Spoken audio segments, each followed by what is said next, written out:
What's going on, everyone? So yesterday, Spencer Dinwiddie officially became a Los Angeles Laker, and I think that this is a huge pickup. You're talking about a versatile combo guard that can play and defend multiple positions. He's got good size at 6'5", 215 pounds.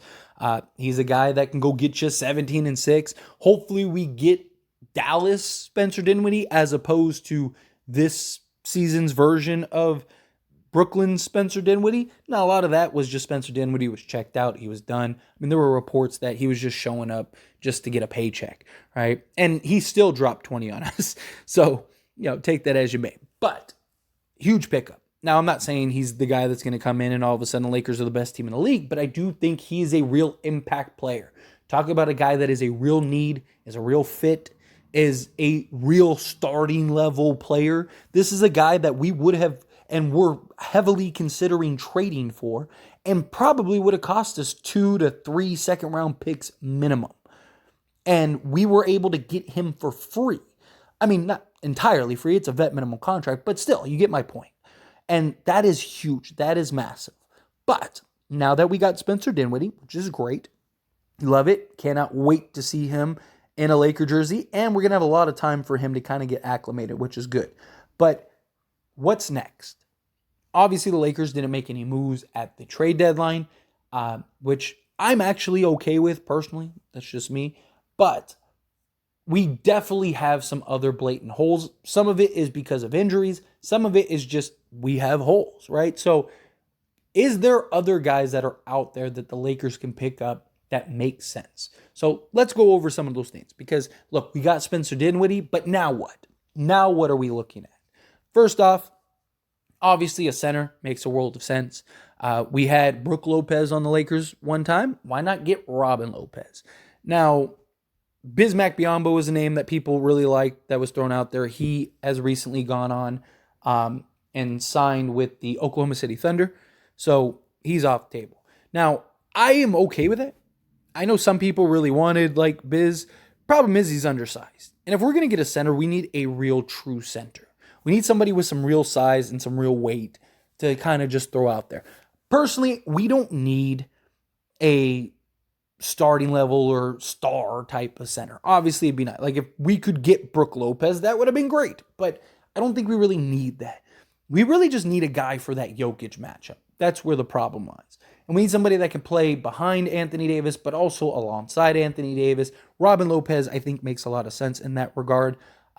And you just need a guy that you could throw out there. Look, Anthony Davis, there is no, I see so many people that are like, we need somebody to stop Jokic. That doesn't exist. You couldn't take the two best centers in the league and throw them at Jokic, and they're going to stop him. It's not a thing. But the idea is to kind of wear him down over the course of a 7-game series. Get a guy that has size, that's not going to get pushed around, somebody that can be physical with him. Like many people mentioned Dwight Howard, right? Why did Dwight Howard have so much success? Now, this isn't the same Jokic as in 2020, but the idea still makes sense, right? You get a guy that can commit the hard playoff foul, right? Guy that, hey, Robin, go out there. I want you to get 6 fouls in the next 5 minutes. You got 5 minutes of playing time. I want you to foul out, but make every foul count, right? Go out there and just hammer. Then you do it the next game. Then you do it the next game. And it's like by game 5, Jokic is just bruised, beat up, and tired. Right? That's kind of the idea.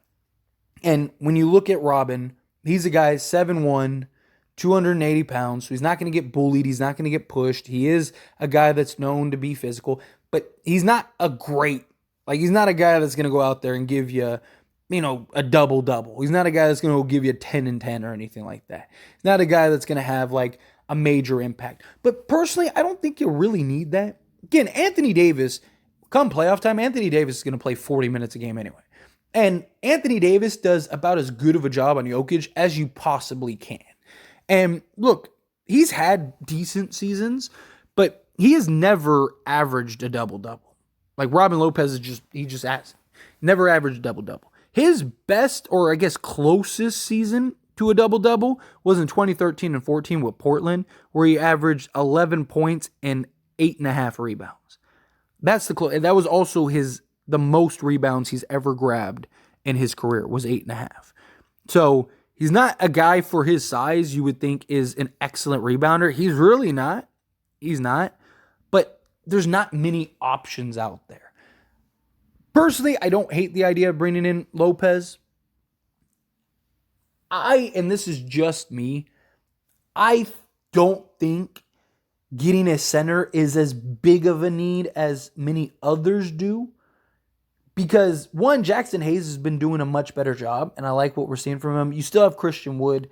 You'd have to also waive one of those, Jackson Hayes or Wood. Now, you could waive Wood and bring in Lopez, but I just think Wood gives you more versatility. He's a guy that I do think outside of Jokic, you actually have a favorable matchup on. And Lopez probably never sees the court unless you're playing Denver. So my thing is like, yes, as much as I want to be prepared for Denver, there's always going to be something that another team has on you. My thing would be put the team together that where Denver has to adjust to us rather than us adjusting to Denver. All right? So again, I would be looking at getting some shooters, getting some perimeter wing guys. Now, Daniel House is a guy that I would love to get. Problem is I don't think the Lakers would be able to get him. I'm not saying that they can't, and he might very well want to, but I just think he's probably going to want to find a place that's a little more kind of long-term, right? Where more likely than not with the Lakers, it's going to be a shorter-term deal. Because he's 30 years old, he's 6'7", he's versatile, he's athletic, solid three-point shooter, solid defender. He's not like really elite in either of them, but he's very good, very serviceable. He hasn't been great this year for Philadelphia, although he hasn't gotten much opportunity with Philadelphia because they were kind of more like the vet-led and with like Batum, Covington. After they did the Harden trade, Daniel House basically faded to gray. But he is a guy that can come in, be a solid 3-and-D guy, right? He's a guy that in 2021 and 2022 with Utah, where he actually had a decent, significant role and was playing 20 minutes a game, shot almost 42% from three. I just think, again, he's going to want to go somewhere where he may have a more opportunity where he's probably not going to play a ton for the Lakers, unless he's just like absolute lights out. So personally, I don't see that. I think you go and you look at a guy like a Seth Curry, or what I prefer is Joe Harris. Now, I know a lot of people prefer Seth. I think part of that is just, so you could say Curry and LeBron are playing together. But also, to me, it's just Joe. They're both basically the same level of three-point shooter. It's just Joe, one is 6'6", the other one is 6'1". So to me, it's give me the bigger guy. And also, he has familiarity playing alongside LeBron James. And so I just think Joe Harris is more versatile as far as where you can slot him. You can slot him at the 2, you can slot him at the 3. If you're running some type of small ball lineup out there, maybe even slot him at the 4. His size is just more versatile. Where Seth, it's if you put him at the 2, he's super undersized. You put him at the point, he's still kind of undersized, but now you got to have defensive guys around. I would prefer to go get, go get a Joe Harris. Go get a guy at 6'6", plays with LeBron, has built an entire career as that go-to shooter, that three-point shooter. Again, they're both very comparable as far as shooting goes and stats and percentages. If you look up their stats and stuff for the career. So it's just solely to me, and this is just me personally, right? I wouldn't hate either. If you told me tomorrow the Lakers landed Seth, I would be pumped, right? Incredibly pumped. But I like the idea of getting Joe Harris because he's just, I prefer the size, right? Because again, I just think he would be a slight less liability. Again, he's not a great defensive guy or anything like that, but he's slightly less of a liability. He also has a little more experience, right? Seth Curry's also been more of a journeyman. It's just, I would trust Joe Harris more. And that, again, that's just me. But if you're somebody that's Team Seth, completely get it, completely understand it. And I'm all for either of these. But these would kind of be my target shifts. I just think you go get And I know a lot of people feel like, oh, we have to get another center. But again, like, he might not, you might get a center and he might never even play. Right? Like, seriously. Because, like I said, once you get to the postseason, Anthony Davis is going to play 40 minutes a game or as many minutes as it takes for them to win. So you just need somebody to come in and play like 8 to 10 minutes tops. And I think Jackson Hayes can kind of hold his own in that. It's not like Denver has a bunch of centers and stuff. You basically just run Anthony Davis the same way that Denver runs Jokic, and you're fine. And then when Jokic goes to the bench and they go small or they go with, DeAndre Jordan, then you just throw in Jackson Hayes. I think you'd be fine, personally. And you could even go with Hayes and AD if you wanted to, or Hayes and Wood, or AD and Wood, or even all three of them if you wanted to, right? And I think you'd be fine. I think you'd be able to get away with it. But next up, Marcus Morris. I guess you could add Gallinari to this as well, but I would prefer Marcus Morris. However, I will say Gallinari was shooting 58% from three with the Detroit Pistons. It was a small sample size, but man, if he could carry that over to the Lakers, sign me up, right? I mean, that would be spectacular. But realistically, like, first off, let me point out because I'm going to use an image of Markieff Morris. So I probably should have said it there. I probably should just let people figure it out and be like, oh, wait a minute, that's not Marcus, that's Markieff. Just because, I mean, they're twins. They're literally identical twins. So instead of like creating like a Photoshop image or whatever, I was just like, I'm just going to use an image of of Markieff. So this is technically Markieff Morris, but you get the point, right? Marcus Morris, he's the better of the twins, but he brings a level of toughness that I think the Lakers really need badly. He's a guy that can play multiple positions. You can put him at 3, you can put him at 4, you can even put him at 2 in some spots, right? And kind of go real big. His ability to shoot, stretch the floor, he's kind of been there, done that. He's been a key component on many teams. And I really like that idea over Gallinari. I just think Morris would just give you more versatility than Gallinari is, where Gallinari would just be kind of, he's 6'10", but he's not really 6'10". He plays more like a 6'7" guy than he does like a 6'10" guy. Where I just think Marcus Morris gives you a guy that like you could send in there to give the hard foul. And last time we got a Morris, we won a championship. So, take that as you may. But Marcus Morris might actually be my favorite pickup, if I'm being honest, out of everybody that's available. I think he might be my favorite pickup. And look, there's several options out there. I mean, guys are starting to get signed left and right. Like, even the Sixers just picked up Kyle Lowry and stuff. But, like, there's still guys that you could bring in, like a Killian Hayes or a Harry Giles would be nice. But they're young, they're inexperienced, right? I like the idea of, like, that vet that you can trust and believe in and kind of rely on. Right, a lot of the other guys are kind of just young, or a guy like Seth.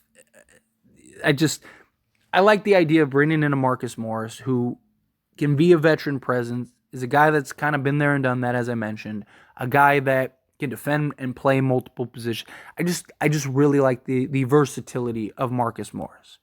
I just think he's also a guy that can, on any night, go off for 20 randomly. I mean, he did it against us. He's done it against multiple teams, even this year, in a much more limited role compared to what he had with the Clippers. So I really like Mark. Like, if I could pick any other free agent to come sign with the Lakers, it would be Marcus Morris. That's just me personally. But the other big thing that is worth noting, which is also why, if I'm being honest, I don't think the Lakers will do anything, is they would have to waive either Christian Wood, Jackson Hayes, or a Cam Reddish, which I don't believe for any reason they would waive Cam. Cam Reddish has just been way too good for his money. Unless Cam Reddish ended up missing, like getting injured and missing the entire season, which, knock on wood, I don't think that they would waive. I just don't. I don't think that would happen. The other option would be if Gabe Vincent or Jared Vanderbilt do end up missing the season. If one of those guys misses the season, then they could get the exception and bring one of these guys in. But Lakers are hoping, they don't want to go that route because they want Jared Vanderbilt to return, and they're kind of optimistic in that regard. Same thing with Gabe Vincent. They want those guys to come back. So you're waiving one of Christian Wood and Jackson Hayes. If you're waiving Jackson Hayes, you have to go get Brook Lopez. Otherwise, I just don't think you can waive Jackson Hayes. You need him. I don't think you can't have any center, right, outside of Anthony Davis. And Christian Wood he's more of a forward than he is a center. But if you waive either of these guys, then what happens is they have player options next year. That counts on the books. So the Lakers are going to have to pay for that, and that could affect cap and all that. So that's why I don't think the Lakers are going to do anything else unless, like I said, something catastrophic happens. But if they were going to waive anybody, I think it would be Christian Wood. I don't hate the idea of waiving Christian Wood and bringing in Marcus Morris. I like Christian Wood a lot. I just don't believe he's being utilized correctly. And that's a problem with Darvin Ham. I just think Darvin Ham is utilizing Christian Wood awful. And I think if he was being utilized correctly, I actually think he could be a real impact player. But anyway, I just wanted to make that point at the end. But anyway, as always, this is a discussion. Pass a question on you. Let me know your thoughts and opinions down in the comments below. What do you think? Which guy, is there anybody that you want specifically? Would you waive anybody to pick anybody up? However you feel, whatever your thoughts are, love to hear it. Let me know down in the comments below. That being said, if you haven't liked this video, hit that like button. Helps me a lot. Lets me enjoy these types of videos, and I truly appreciate it. Now subscribe to the channel. Hit that subscribe button. Turn on the bell notifications. Appreciate y'all. See you in the next one. Thank you.